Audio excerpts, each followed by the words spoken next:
Mark Devlin, we're here at Open Minds Conference Island 2017, and you delivered a very good speech earlier on. Would you like to tell us about what you think of the conference, of your invitation here, and what work you're actually involved in right now, please? Sure. Well, I made the point in my speech that there are a lot of these types of events springing up now. And I find that a very encouraging thing. I've done quite a few conferences like this over the course of the last couple of years in Europe, in the US, and it's great to see one now in Ireland. A few years ago it would have been unthinkable that you would manage to get this number of people together over a weekend in one place talking about these kind of subjects. But the world is changing so very quickly, and people are coming to an understanding that it's nothing like they've been told it was, and they're starting to seek the answers. And I find it very encouraging that there are events of this nature. And I'm always happy to be a part of them, because we need to turn around the situation that we have in the world. Things have been going on the way they are for far too long, and it's time for a change, and it's happening, and it needs to happen. Yeah, definitely. So you wrote a book called Musical Truth, and you're in the process of writing the second one, which is Musical Truth 2. Would you like to tell us more about that, please? Sure. Well, Musical Truth Volume 1 brought together all the things that I'd come to understand about the true nature of the corporate music industry and those that control it.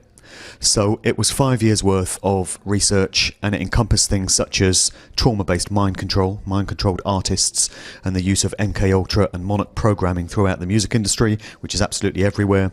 It covered symbolism and the opportunity that we have to understand what's going on by way of the symbols that are planted into music videos and live stage shows and photographs and things like that. It's a little clue as to the secret societies and the sort of mystery school teachings that a lot of these artists are involved with. I also covered the Beatles, the Rolling Stones. There's a lot to say about those two particular groups and how they appear to have been the product of social engineering. And there's connections going back into military intelligence and organisations like the Tavistock Institute and stuff like that. So all of that was covered in Volume 1. But I reached the point where I realised there was still more of the story to tell. And if I tried to get it all into the first volume, I'd have been there for about another 15 years. And the book would never be published. So I reached a point where I had to say, okay, this is Volume 1, let's get this story out, and then we'll continue the story in Volume 2. So this year I'm writing Volume 2, and mainly this is all about social engineering. It's looking at how culture is created. It's looking at lifetime actors and facilitated careers, which are a couple of points that I made in the talk just there. And a big part of it, which I've already written, is looking at the connections between the acid house scene that came out of the UK 30 years ago this year. So 1987 is when that whole scene kicked off, and it paved the way for the massive worldwide phenomenon of electronic dance music which we now have, which is big in absolutely every country around the world and has changed youth culture as we know it.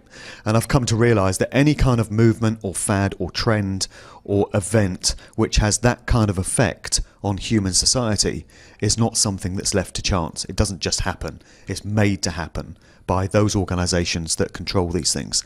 I wanted to look at the connections between the acid house scene, which was always dubbed the second summer of love, so there's a clue there straight away, and the first summer of love, which was the counterculture hippie scene of the 1960s, all about LSD and psychedelic rock. And it seemed to me that there were a great many parallels between how LSD came onto that scene and how ecstasy, MDMA, was a very major part of the acid house dance music scene.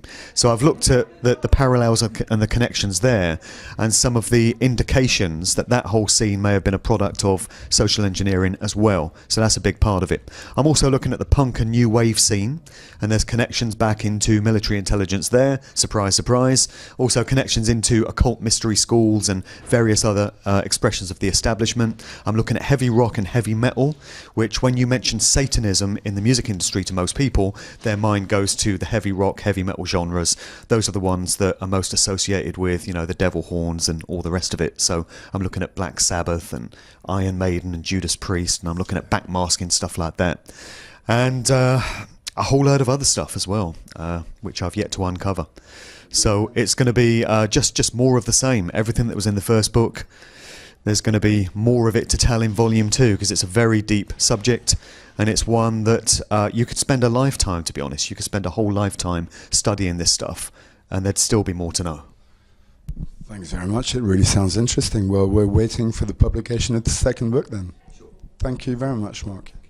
Cheers.